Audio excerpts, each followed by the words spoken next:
ॐ अपवित्रः पवित्रो वा सर्वावस्थाङ्गतो विवः यः स्मरे पुण्डरीकाक्षं समायाभ्यन्तरासुते ॐ पुण्डरीकाक्षपुनादुः ॐ पुण्डरीकाक्षपुनादुः ॐ पुण्डरीकाक्षपुनादुः धिराजम्यः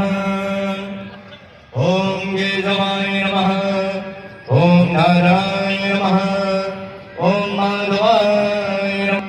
हस्तो विक्षाल्यः ऋषिकेशाय गोविन्दाय नमः अदधान ॐ वन्दे देवमुमापतिं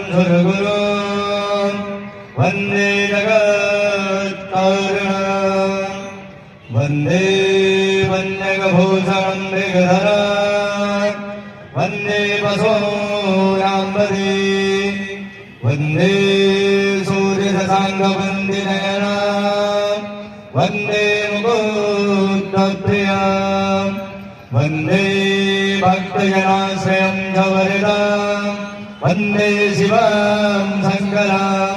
वन्दे शिवं शङ्करं वन्दे शिवं शङ्करं नमः पार्वतीपते हर हर महादेव ॐ ज्वालामालिने नमः सर्वोपचारार्थे